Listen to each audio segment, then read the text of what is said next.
Hello, this is Martin coming at you. You probably know me from my series on how to pay off your car loan in 36 months without giving up Starbucks or being cheap. Or if you've been watching some of my other videos where I've been talking about how I paid off my 2012 Camry in 17 months. And that was because my grandmother, she died in 2009. And I ended up having all type of legal bills when the house went into probate, and I had to pay like a $19,000 bill from the state for Medicare fees. So the reason I wanted to pay off the car, it was like such a small bill, but I needed that extra money because I had to pay not only pay the medical bill, but I also had to pay the bills for the house and stuff.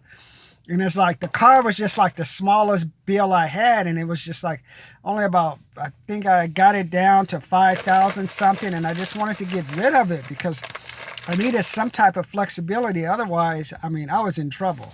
But today I want to talk to you about why you believe you don't think you can pay off your car loan early. How many of you guys have started paying off your car, paid off your minimum payment, took a couple of months, you paid more than the minimum payment, and then went back to paying the minimum payment? Or how about some of you like one time you paid more, then the next month you paid the minimum amount. Next month you paid more, you paid the other thing. You said, okay, just stop. I just can't do it. I'm just a failure, and I'm just gonna pay. You had a friend come up to you, hey, why do you want to pay off your car loan early? Just do like me and pay the whole 72 months. And you've already upset and you failed so many times that you said, yeah, maybe they're right. Maybe I should just do what my friend is doing and not want to have extra money, or just get out from under the burden of a car loan and just accept being a slave to the loan. How many of you have felt like that? Well, let me tell you, back in 2010, I lived in San Francisco, and I lived on Bay Street. I was like 2 blocks from Fisherman's Wharf, so I could walk down to Fisherman's Wharf, the restaurant. There was the Seals. Everything was all at my fingertips. And one day I woke up with like a bad headache, and I didn't know what it was. And I tried taking aspirin. I started taking Advil, and it wouldn't go away. So eventually I went to the doctor and told the doctor I had some headaches, and then he gave me like some medicine, and like a couple of days felt better. Then I started feeling bad again. This time I not only did I have pain like on the right side, I started having pain on the left side. I started having pain like in the mouth. And I thought maybe I'm having some type of, wisdom teeth or abscess or something. So I went to the dentist. So like I asked him, like, can you figure out what it is? Because the headaches won't go away. Even if I take some of the aspirins, after a while they come back, so they're not going away. It's just I'm just getting a temporary like break from them. So can you help me? The dentist looked, did all the X-rays, nothing.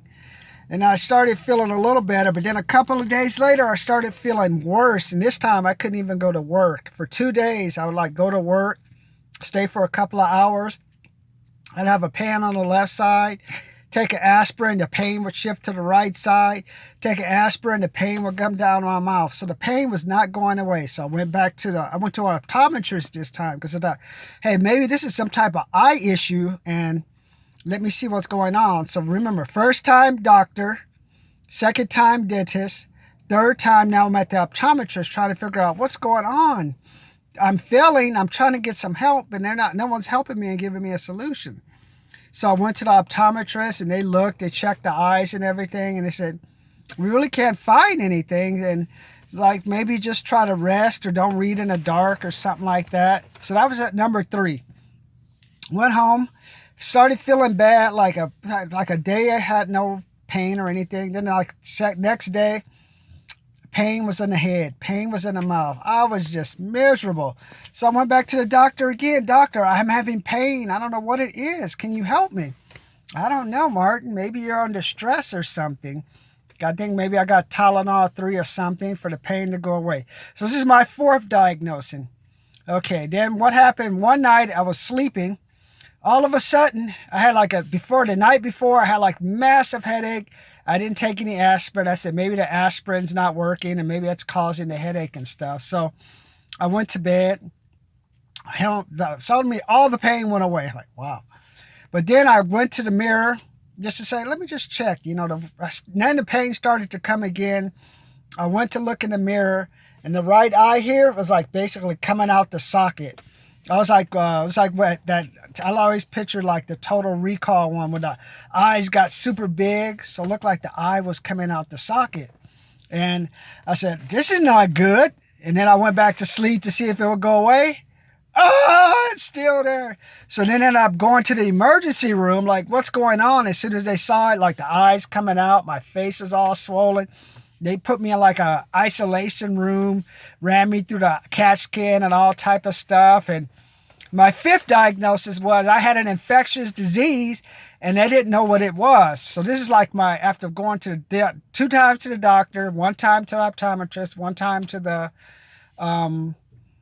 dentist, no one could find it. That's 4 times. 5th time, they said, you guys have some infectious disease, and what we're going to do is, like, their diagnosis was, we're just going to cut out the eye.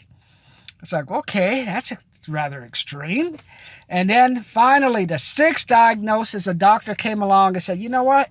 You have an infection. What it is like you have bacteria that was building up behind the eye. And all of a sudden, it just went to like the exponential point where it must have been hot or something, and it just exploded, and it's pushing your eye out. The problem is, if you cut out the eye, that's still not going to stop the poison that's in your head. So the only best, either you cut the eye out and still die, or you like let me do like a surgery where they drill through the mouth to get the poison out the brain and see if that'll help. Because if we don't stop the brain, you're going to die anyway. So that was like the 6th diagnosis, and that was the one. The only thing was, you got to be careful. You may die on the operating table because we're going to have to come through a vein they had to come through the mouth, but also they had to come through somewhere to the heart to get the poison out and stuff. I said, well, it's either that, lose the eye, or die on the operating table with the eye. Let's go with the operating table option, doctor. So it took 6 options for me to get the proper diagnosis. So, and you're thinking, Martin, what does that have to do with my car? Just think, every time I went to the doctor, the dentist, what it mean? It means I was still in the game. It means, hey, I'm still alive and kicking. Now, if I had just stayed home after the 4 diagnoses, if I just stayed home, had the pain, saw the big eye, say, it'll go away, that would have been diagnosis number 5, would have been a self-diagnosis, which would have been game over, which means I'm dead. So instead of trusting my own wisdom as a doctor, I went to the expert, and I was able to stay in the game. I kept going to the dentist, kept going to the doctor, but it still means I was still alive. I still have a chance. Or just think about a family member. Think about, like, I recently had a friend who died recently. Started one treatment of leukemia, and he died. Now think if you have a loved one who had a disease and they got sick. Like my grandfather said, example, Hall got sick. He was in the hospital. 1 diagnosis they tried and it didn't work, but he's still alive. 2nd diagnosis they tried. He had some problem with his heart. They're trying to figure out. 3rd time, still alive. 4th time, you know what? They're just like, maybe he needs a pacemaker. Maybe we need to bypass and do other things. Hog's still alive. Took 4 times to get it right. But that's the same as with you with your car payment. It may take many times. You may pay 1 month. Next 1 month you may pay more than the minimum. Next month you may pay more than the minimum, and on alternating. What that shows you, you're still in the game. You still have money coming in. Now, if you weren't paying that bill at all, what would that mean? Job loss, no money, some traumatic experience, some traumatic health experience that's taken all your money and forced you into bankruptcy. So when you're coming up short, just say, I'm still in the game. Just think you're just still in the game. Just picture it as like a sick family member. Do you want that family member to die if the first treatment doesn't work? How about if the 2nd treatment doesn't work?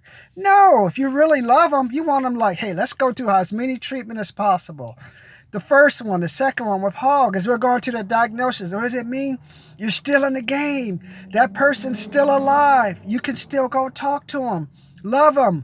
Hey, what can I get from you? What things can you share with me? If something dramatic goes on, we can still talk, exchange ideas. So That's belief number one. The belief is if you fail, if you think you've come up short, you think you're failing. The belief is you're not coming up short. Every time you come up short and you can do it again, that's one opportunity for you to get it right, but also one opportunity to know, hey, I'm going in the right direction. I have money. I'm not sick. I haven't lost my job. I have a chance to adjust the strategy. So that's what I want you to work on. This is the belief. The belief is if you come up short 1 or 2 months that you fail. And I say no. Long as you're in the game, as long as you can adjust that strategy the next month and pay, that means everything's, not only are things going better, but remember 76% of the people are living paycheck to paycheck. If you can even do even alternate months paying off your car payment, you're ahead of most people. So don't give up on yourself when you fail. So just think of a family member with cancer. Would you want them to die after the first time? Or would you want them to keep on kicking? Let's do it 5, 6, 20 times until that person's healed. That's how I want you to picture your car loan. When you come up short, that's only the beginning. Now what you're going to do the next time? Are you going to die? You're going to quit? Or just try it again? Hey, nothing works the first time. Look at Edison, 10,000 times. So remember, for me, 6 times before I almost died. Just think, if I would have self-diagnosis after the 5th time, I would have been dead. So think about that. Why don't you? That's one belief we're going to work on. You're not coming up short.